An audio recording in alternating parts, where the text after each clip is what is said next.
Kenapa orang-orang sukses, orang-orang kaya, pemimpin perusahaan, pemimpin instansi-instansi hebat, belum tentu orang yang secara akademisi lulusan terbaik, bahkan dari sekolah terbaik sekalipun. Lucu ya. Dan kalau kita renung-renung, teman-teman kita dulu, ya mungkin Anda sekarang sudah cukup berumur atau separuh baya. Teman-teman kita dulu yang lulusan terbaik, nerd gitu, belum tentu loh menjadi top leader, baik di perusahaan, di dalam dunia bisnis, di instansi yang dipimpinnya gitu ya, belum tentu jadi top leadersnya. Kenapa ya? Bahkan Robert T. Kiyosaki yang terkenal dengan bukunya Rich Dad Poor Dad, Ayah Kaya Ayah Miskin, pernah menulis satu buku yang juga sangat kontroversi. Dia bilang kenapa mahasiswa yang lulusnya dengan nilai A justru bekerja ya kepada mahasiswa yang lulusnya dengan nilai C atau sedang-sedang saja. Kita juga barangkali, Anda juga barangkali pernah mendapatkan satu joke ya. Saya mendapatkan ini dari dulu Pak Renard Kasali dalam sebuah seminarnya. Dan bagan tentang itu beredar di medsos sekarang. Jadi kalau satu kelas itu, yang duduk paling depan itu yang pinter-pinter, nggak mau nyontek, itu berapa puluh tahun kemudian, itu menjadi, bukan menjadi pemimpin-pemimpin yang hebat, atau orang-orang yang sukses secara ekonomi. Sebagian justru jadi pegawai, ya, jadi konsultan, jadi peneliti, jadi bukan juga profesi atau bukan juga mendudukin posisi-posisi puncak, baik secara ekonomi maupun juga secara perusahaannya. Dan yang duduk di tengah, ini kadang nyontek, kadang enggak, dia lumayan gitu. Dan yang duduk di belakang, yang dulu saya katakan kalau waktu kuliah itu nyontek itu harus itu, ya kan, lulusnya nyaris-nyaris. Justru itu yang kadang-kadang yang sukses, baik secara ekonomi maupun secara karir. Ada apa? Dalam beberapa seminar saya cukup membedah, ya, ada 3 ya. Jadi kesalahan orang pintar. Sekali lagi, saya ingin menyampaikan highlight kita kali ini belum tentu ya orang yang mencapai pencapaian tertinggi secara akademi itu akan berhasil yang mencapai puncak-puncak pencapaiannya. Dulu saya sekali lagi dalam beberapa seminar saya membedah ada 3 kesalahan orang pintar itu. 1, orang pintar itu yang lulusnya terbaik dari sekolah terbaik, ya, dia tidak percaya orang lain. Saya pintar. Ada orang memberi masukan, dia kadang melihat, siapa kamu? Lulus dari mana kamu? Dulu ranking berapa kamu?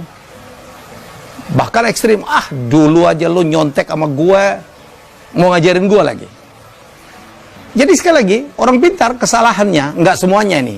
Enggak semuanya. Ini secara umum aja. Ya, banyak yang tidak percaya orang lain.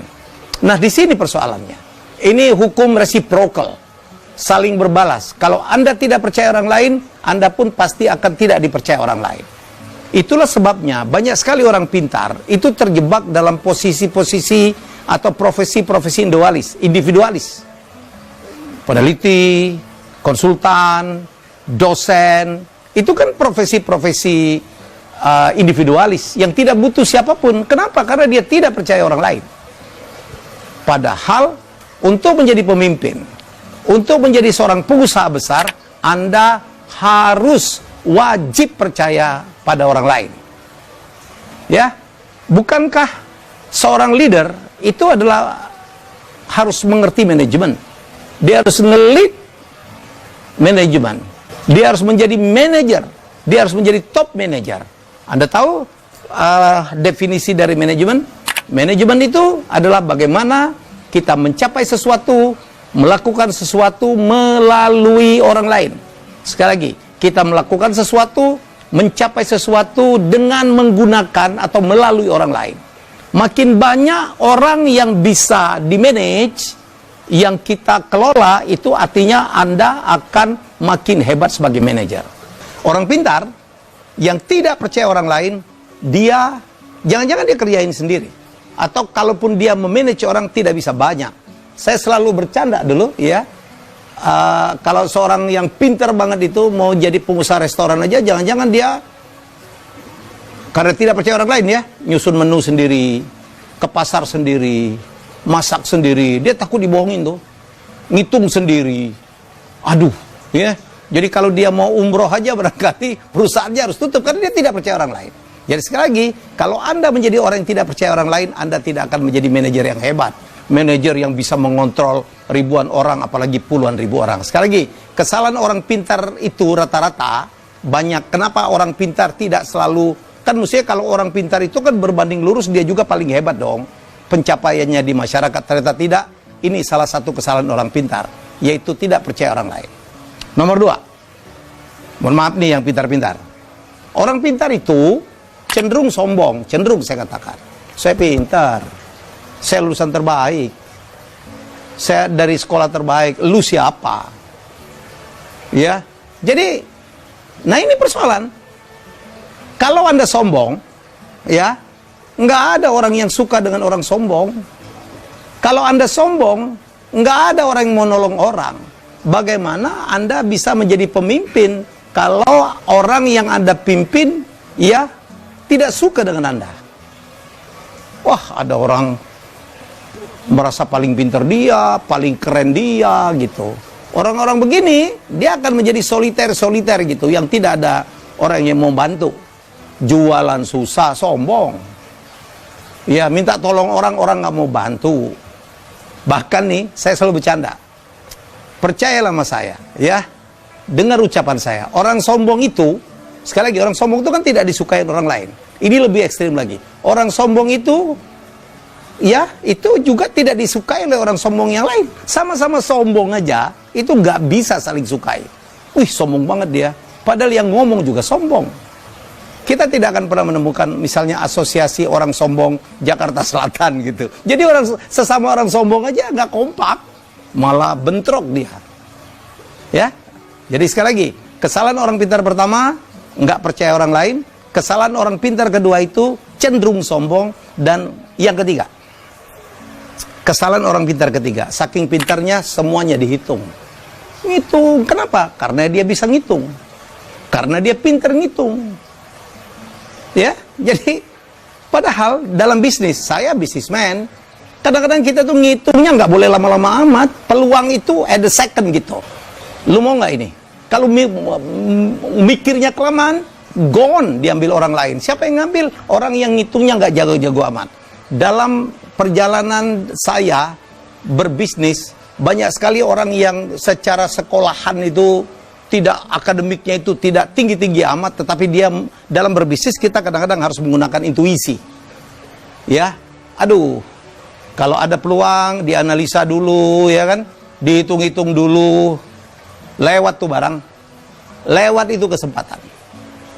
Jadi itulah jawaban, termasuk dari bukunya Robert T. Kiyosaki, Why a Student Work for C Student. Kenapa mahasiswa dengan nilai A gitu justru bekerja kepada mahasiswa yang lulusnya dengan nilai pas-pasan C. Inilah kuncinya. Ya, jadi sekali lagi, kalau ngelihat ini, gak ada untung-untungnya lo jadi orang sombong itu.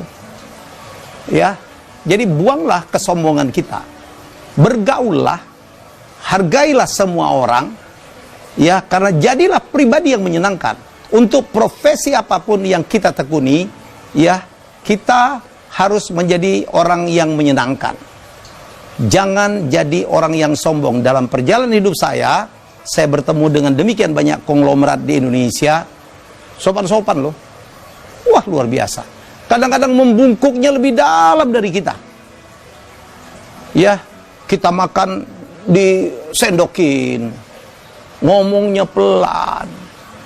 Jadi ini adalah pelajaran hidup. Ya, ini adalah pelajaran hidup.